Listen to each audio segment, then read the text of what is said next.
आप सब लोग। स्वागत है आपका मेरे YouTube चैनल लॉजिक ऑथर में। आज की इस वीडियो में मैं आपको बताऊंगा कि टैली प्राइम के अंदर अब जीएसटी को कैसे एक्टिवेट किया जाता है, उसकी कॉन्फ़िगरेशन को कैसे सेट किया जाता है। तो पिछली वीडियो में मैं स्टेप बाय स्टेप चल रहा हूँ। मैंने आपको टैली प्राइम का इंट्रोडक्शन दिया, कंपनी क्रिएट करना सिखाया, कंपनी का बैकअप लेना सिखाया, उसको रिस्टोर करना सिखाया। उसके बाद मैंने अगर आप कंपनी की इन्फॉर्मेशन चेंज करनी है, आपको अल्टर करना है, डिलीट करना है, वो भी मैंने आपको सिखाया। आज की इस वीडियो में हम जीएसटी को एक्टिवेट करेंगे, ठीक है, कि जीएसटी की कॉन्फ़िगरेशन कैसे सेट की जाती है। उसके बाद हम इन्वेंटरी पे फोकस करेंगे।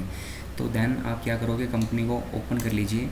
कंपनी को ओपन करने के बाद आपको फीचर के लिए अल्ट के पे जाना पड़ेगा, ठीक है, जहाँ पे आपको क्या करना पड़ेगा, फीचर में F11 प्रेस कीजिए।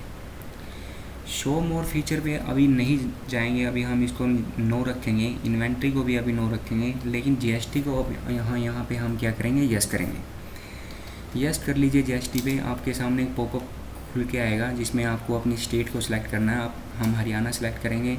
रेगुलर हो या कंपोजिशन हो, आपको पता है कि कंपोजिशन जो डीलर होता है उसको टैक्स पे नहीं करना पड़ता और क्वार्टरली उसकी रिटर्न जाती है, ठीक है।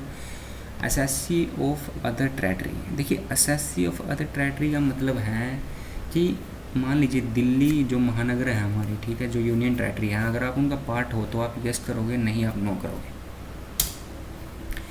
जीएसटी एप्लीकेबल फ्रॉम, आपके पास जीएसटी का जो रजिस्ट्रेशन है वो कब से आपने यहाँ से किया है, या आपके पास जीएसटी कब से एप्लीकेबल होगा।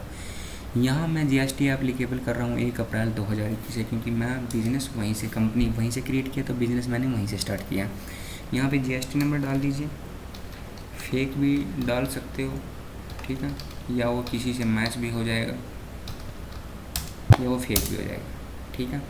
नेक्स्ट, इसमें आपको बताना है कि आपकी जो रिटर्न है R1 उसकी लिमिट क्या है, यानी कि आप उसको मंथली भरते हो या आप उसको क्वार्टरली भरते हो, ठीक है। आपकी जो रिटर्न है वो क्वार्टरली ही जाती है। पहले क्या होता था, जिसकी टर्नओवर 2 करोड़ से ज़्यादा है उसकी जो रिटर्न है क्या जाती थी, मंथली जाती थी R1, बाकी सबकी क्वार्टरली जाती थी। तो आप रिटर्न को क्वार्टरली या मंथली दोनों सिलेक्ट कर सकते हो।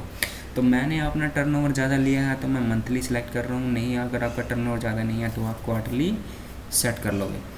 आगे है एडिशनल फीचर में सेट अल्टर रेट जीएसटी। मान लीजिए आपकी कंपनी मैन्युफैक्चरिंग है या आपकी कंपनी ट्रेडिंग का काम करती है और वो एक ही जीएसटी रेट के प्रोडक्ट में डीलिंग करती है। मान लीजिए कोई इलेक्ट्रॉनिक्स है जो सिर्फ 18% पे डीलिंग करती है, मोबाइल है जो वो 12% में है, बट एसेसरी को लगा लो, या कोई जैसे रेफ्रिजरेशन वगैरह या कोई इलेक्ट्रॉनिक्स का काम करता है परमानेंटली, तो वो अपनी डीलरशिप में सभी की सभी आइटमें हैं जो जीएसटी रेट एक की ऐड कर रखी हैं, तो आप यहाँ से अल्टर कर सकते हो जिस पे सब जगह एक ही जीएसटी रेट लगेगा। Enable tax liability on advance receipt. Advance receipt के बारे में सब जानते हैं। जब हम किसी से एडवांस रिसिप्ट लेते हैं वो पेमेंट भी हो सकती है, वो गुड्स भी हो सकती है, जिनके अगेंस्ट पहले पेमेंट आती है और फिर उन्हीं के अगेंस्ट गुड्स आती हैं, फिर उनको क्या किया जाता है, इंटरचेंज किया जाता है, ठीक है। तो आप वहाँ पे एडवांस रिसिप्ट को भी यहाँ से यस कर सकते हो। हम अभी नहीं करेंगे क्योंकि हम इसके ऊपर एक टॉपिक बनाएंगे। Next, enable tax liability on reverse charge mechanism. Reverse charge mechanism को हर कोई जानता है, ठीक है। मान लीजिए आपने कोई ऐसी आइटम खरीदी जो टैक्स के अंडर आती है, बट वो आप वो खरीद रहे हो किससे, अनरजिस्टर्ड डीलर से। तो अनरजिस्टर्ड डीलर से आपके पास क्या आएगा, इनपुट नहीं आएगा, क्योंकि वो आपको टैक्स लगा के ही वैल्यू देगा। तो आप यहाँ से क्या कर सकते हो, रिवर्स चार्ज मैकेनिज्म में आप उसको बुक कर सकते हो और आप उसका इनपुट ले सकते हो। पहले जब जीएसटी स्टार्ट हुआ था, ठीक है, जुलाई 17 से, तो उस टाइम जो फ्रेट था वो रिवर्स चार्ज मैकेनिज्म में आता था, बट बाद में उसको रिमूव कर दिया गया था। तो जब हम इस पे टॉपिक बनाएंगे तब हम इसको यस करेंगे। नेक्स्ट, आप इनेबल कर सकते हो जीएसटी क्लासिफिकेशन को, ठीक है। क्लासिफिकेशन जीएसटी का क्या होता है कि आप किसी भी, जब भी आप कोई वाउचर डालोगे, चाहे वो परचेज का वाउचर हो, चाहे वो सेल का वाउचर हो, चाहे वो जर्नल एंट्री हो किसी भी रजिस्टर्ड एक्सपेंस की, तो वो वहाँ पे आप जीएसटी को क्लासीफाइड कर सकते हो। मैं ये आपको वीडियो के साथ करके दिखाऊंगा, ठीक है। Provide annuity bond details. Provide annuity bond को सब जानते हैं जो एक्सपोर्ट करते हैं, ठीक है। एन्युटी बॉन्ड का मतलब होता है लेटर अंडरटेकिंग।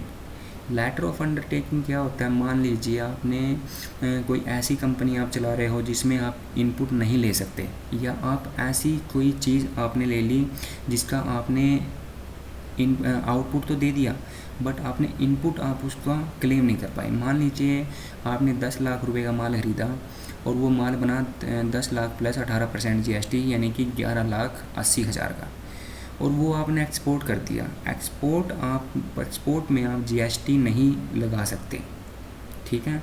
तो एक्सपोर्ट में आप GST नहीं लगा सकते, तो आपके पास इनपुट बच गया कितना, 1,80,000 का। तो एन्युटी बॉन्ड जब एक्सपोर्ट करने के लिए क्या होता है कि इंपोर्ट एक्सपोर्ट कोड की ज़रूरत होती है, सबको पता है। तो उसके अंदर क्या होता है, IEC साइट पे आपका रजिस्ट्रेशन होता है, ठीक है। ये बहुत बड़ी वीडियो मतलब आगे बन जाएगी, ये एक टॉपिक भी बन जाएगा। तो मैं ये बोलता हूँ कि एन्युटी बॉन्ड में आप क्या कर सकते हो, एक्सपोर्ट करके किसी भी गुड्स का क्लेम ले सकते हो। उसके लिए एन्युटी बॉन्ड रजिस्ट्रेशन कराना ज़रूरी होता है GST पोर्टल पे। नेक्स्ट, ई इनवॉइसिंग जो अभी हाल ही में आया है उसके बारे में सब जानते हैं। पहले इसकी लिमिट कुछ और थी, अभी इसकी लिमिट एक्सीड ही कर दी है 500 करोड़ तक, ठीक है। तो अगर आपकी जो टर्नओवर है वो आपकी क्या करती है, एक्सीड करती है किससे, 500 करोड़ से, तो आपको ई इनवॉइस एप्लीकेबल हो सकता है, वरना नहीं। और आप इसको सेव कर दीजिए, बाहर आ जाइए।